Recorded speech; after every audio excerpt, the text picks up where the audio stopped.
Frequent awareness of death emotionally depresses a person. Depresses. That's what some people have told me.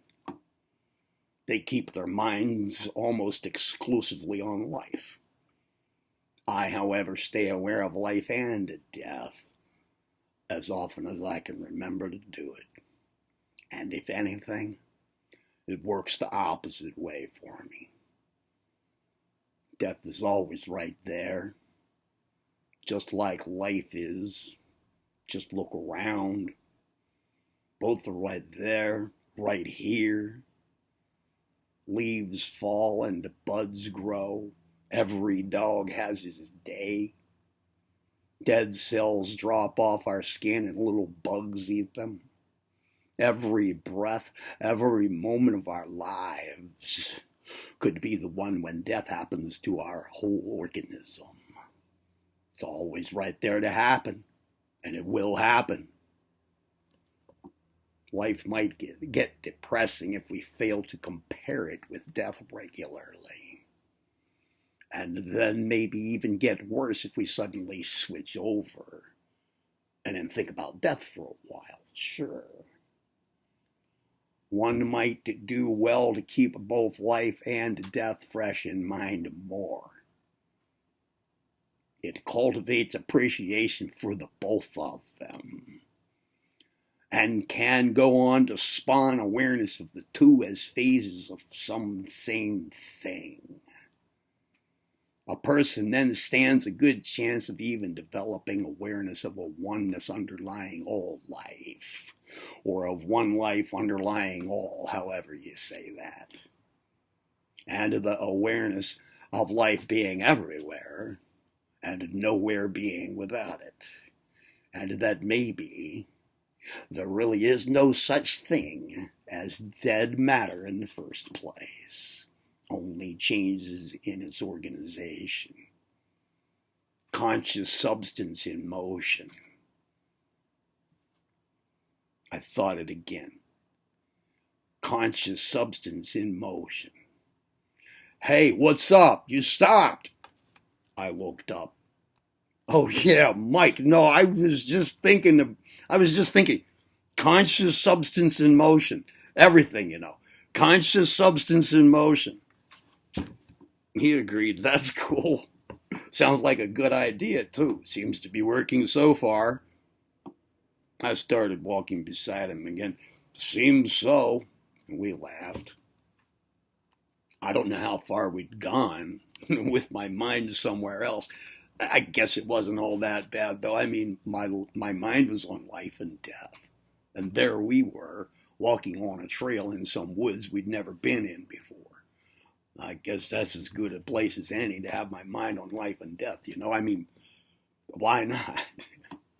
Just, I guess probably not while walking on a trail, but I was with my friend. Who cares?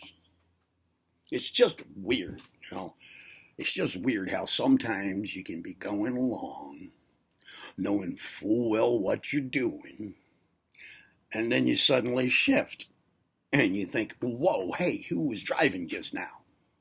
And at the same time, you remember there was nobody else in the car, just you all by your lonesome, driving through one mind zone and then into another. We had to get past a sizable web of tree roots crossing the path. Mike stepped on a couple of the most sensible ones to step on. You could tell they'd been stepped on plenty before we ever came along. And then there were a lot of rocks, too, right around there at the same place, partially exposed by erosion. I went ahead and I used them more than Mike did, but at the one spot we both had to hold on to the same little tree there, though, to pull ourselves up a bit. The area was pretty steep right there. The trail, or it was really just a path. It must have been there for a long time. Maybe the Red Man had used it back in the day, wearing his clothes, speaking his language. Or maybe it was more like over in the forests of Europe somewhere, where a lucky traveler might come upon an inn near dusk and get some hot food. and some grog, and some sleep for the night, while wolves howled outside at a moon they could not see. Who knows how many have trodden these old paths before? Only the paths themselves can tell us that, for they alone remain. All else travels on them, and it then is gone. Maybe a couple of centuries ago, like even back in the Dark Ages, a lone traveler walked right here where the roots and rocks are. I can almost see it. Yeah. And another man approaches from the opposite direction, also on foot. Friend? Foe? The first man has a sack of skins slung over his shoulder, and it looks like a second one has a bow and something like, it looks like maybe a sword. Perhaps an archer by trade. Dresses like he's from another land. Different customs. Been on foot for a while. Most likely had a horse somewhere back the line. Both of them keep walking forward, but slow down. Within about 50 feet left between them, they stop and display empty hands. Name's Jack. What's yours, friend? And the second man doesn't say anything, but waves for Jack to come on, then turns around and heads back the way he came, and then looks back at Jack and motions again.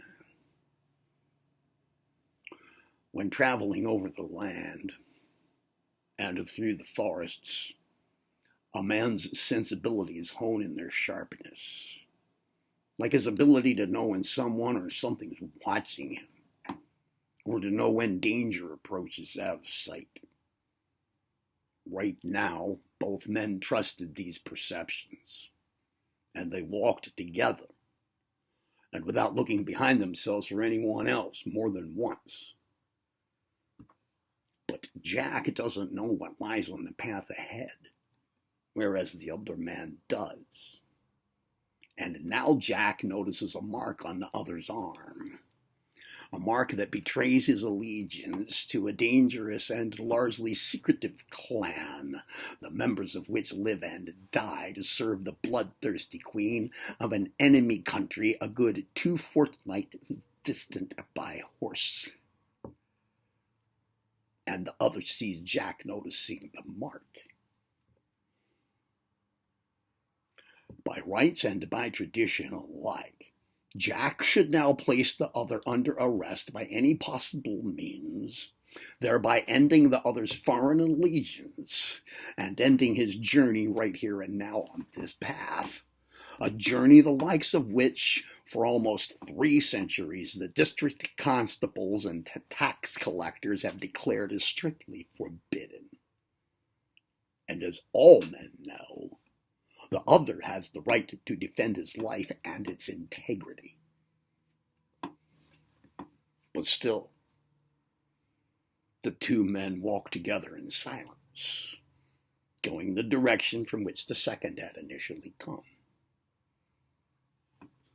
Then, just around a bend, the path opens into a small, worn, circular area, in the center of which stands a waist-high structure made out of wood and rope and cloth.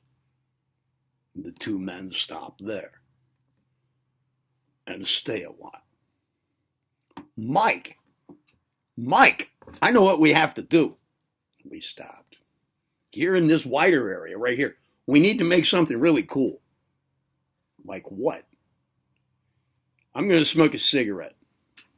I rolled 2 and I handed him 1.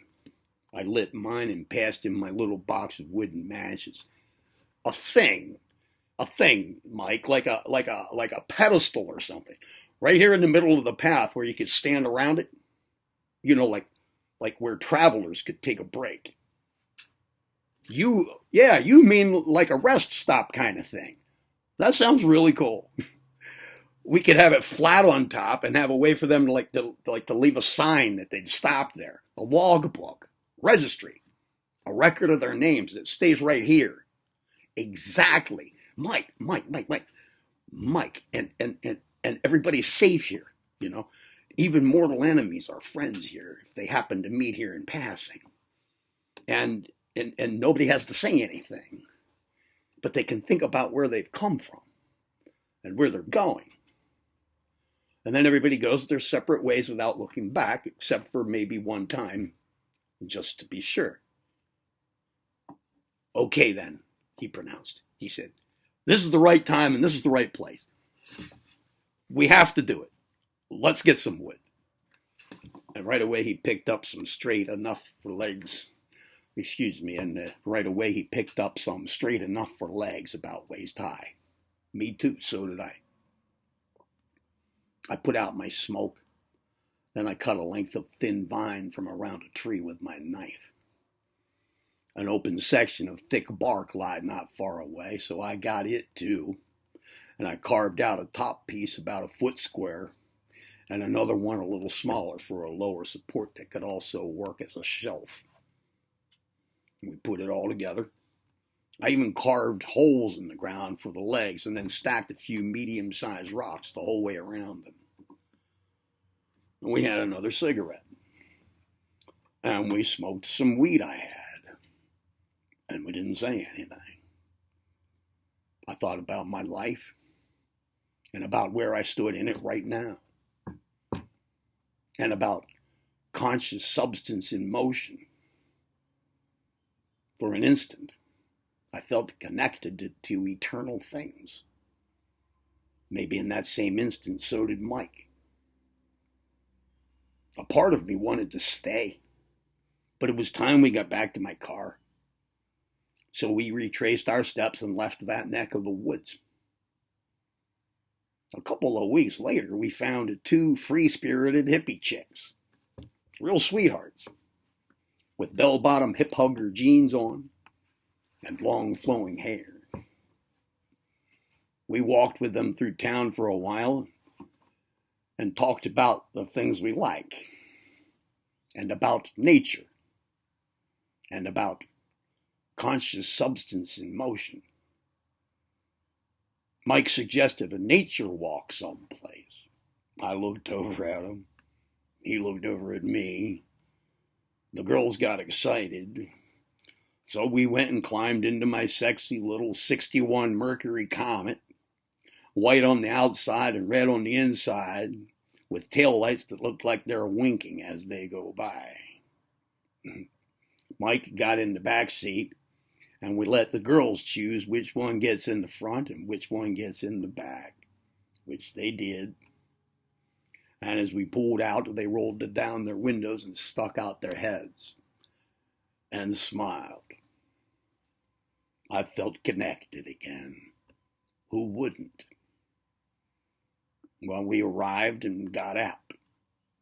Mike and I acted as though we'd never gone there before, let alone ever walked on the path. All with some unforeseen and unexpected marvel of nature popping up around every turn, you know. At first we pointed out to them the birds and the bees and the wild flowers. And while the girls looked at them with eyes full of delight, Mike and I looked at the girls with eyes full of similar affairs. But as we went on, our talk gradually shifted toward the imaginative, and we told tales of foot travelers of old, on paths just like this one, and their dress, and their fortitude, and their allegiances, and their needs for a break and a smoke now and then along their sojourns. One of the girls said it would be nice to smoke some weed right now along on our own sojourn. We all agreed, and wished we had some with us. But I said I'm sure we'd soon stumble upon a place where we could all rest for a spell. Then Mike made a few predictions about what might show up beyond the next rise or around the next corner. Not enough to give ourselves away, but enough to sprinkle a little magic into the adventure. And it worked pretty well. I joined in, taking things another step. And I told about how that back in the olden days there used to be places on trails just like this one, where a person could stop and take a breather. And there'd be a thing there called a pipe stand. It'd be like a pedestal or a little table made out of wood. And there might be a little place on it where there'd be some smoking pipes and a sack or two of tobacco or other smokables, maybe even some herbal remedies, and a piece of bark or paper where people could scratch or write their names if they wanted to. And they could leave some of their own tobacco if they had any to leave, and a smoking pipe if they wanted to trade off. I told about that it was all up to the stoppers-by to keep the tradition alive, and it served its purpose well through the centuries, providing a timeless sense of community in the lonely, wearisome, and sometimes dangerous wilds. And maybe a chance to reflect on the deep matters of life and to breathe out the old and back in the new. The sort of thing that invokes from the soul a feeling of purpose under the sun of the day and the stars of the night, and of kinship with others unknown except for their names. The girls and Mike all said that a pipe stand like that must have been a good thing, and it sure would be nice if one still stood somewhere.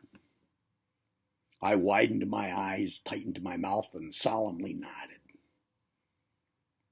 And then we got to the turn. As we got close, I brightened up and predicted that there probably still is one around somewhere. And maybe we would even stumble upon it any second now. The girls looked hopeful and cheerful and pretty, and honestly, a little in need of rest. We rounded the turn, and then we all stopped, unable to believe our good luck. There it stood in front of us. A real pipe stand right there in the middle of the path where it widened out a bit. After some exchanged glances and double takes and some rubbing of eyes to make sure they weren't lying to us, I explained that this is exactly the kind of thing what I was just now saying about. And that absolutely, this is a moment that was meant to happen. We all approached it and examined it. Somebody had tied an old t-shirt around it to keep out the rain from the lower shelf. Well, actually, the t-shirt was mine.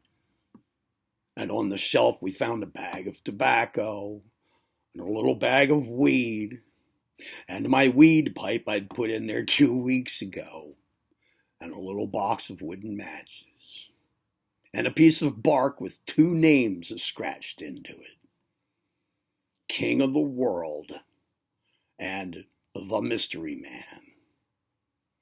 I told the girls, I'm King of the World. Mike's girl filled in the blank, grinning at him. Well, then you must be the Mystery Man. He said that yes, he must be. But they didn't believe us. They believed in the story, and in good fortune, and in the magic of the moment. And together they said, the pipe stand. And they looked happy. We smoked some of the weed, and then didn't say anything for a little bit, and thought about life stuff. And I said that probably nothing like this would ever happen again in the world. And so it's special. We all nodded and felt safe. Then Mike said the darndest thing I ever heard him say. I wonder what it would take to make the pipe stand. To make the pipe stand? To make the pipe stand? Whoa. It doesn't get much better than that, believe me.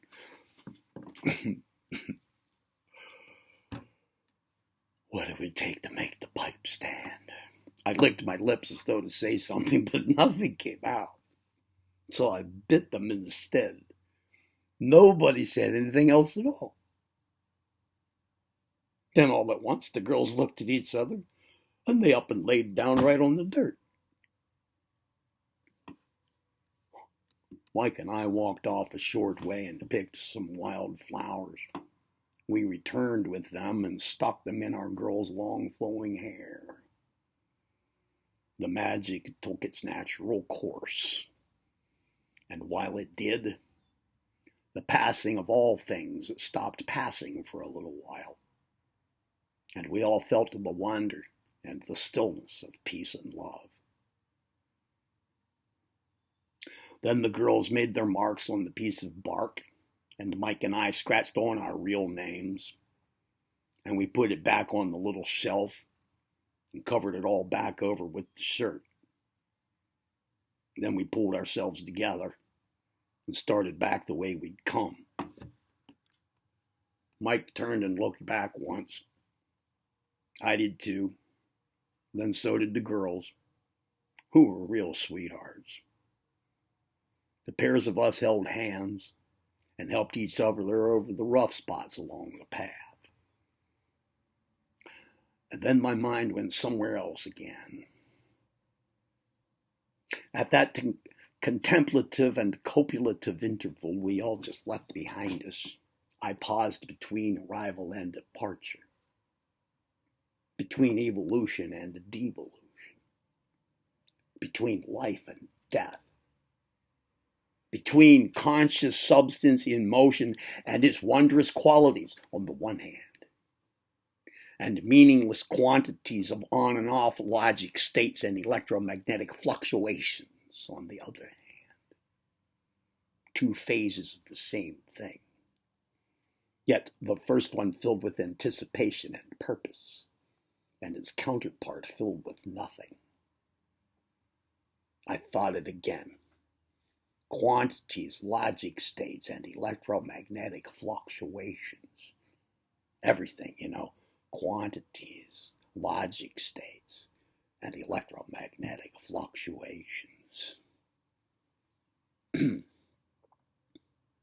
Maybe the cosmic screen of consciousness upon which the drama of life is cast is really just a poetic notion dreamed up by those who once upon a time looked up and saw the heavenly spheres revolving around this little terrestrial one, for all of us, standing here center stage.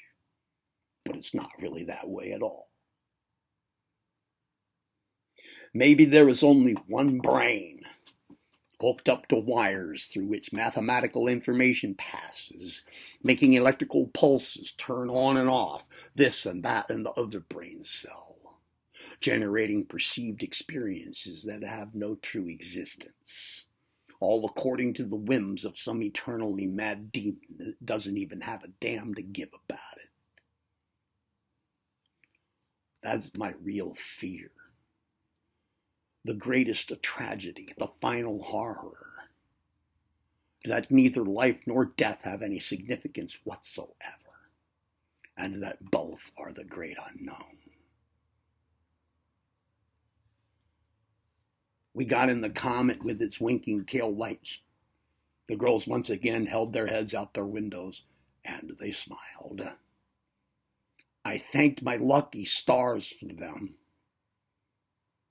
I don't know about Mike, but at the same instant, I also wondered, why did we even come here, really? And now why do we have to go so soon? We never saw the girls again.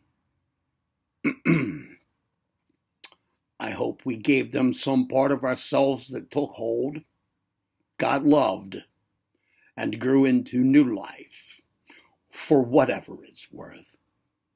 I hope. But beyond all shadow of the proverbial doubt, our four names are inscribed somewhere in the woods, where we'd trod together on the path and communed for a spell at the last pipe stand, inhaling the fragrant smoke of truce, and had done what lied before us there to do. And then we'd looked back only once each, just to be sure.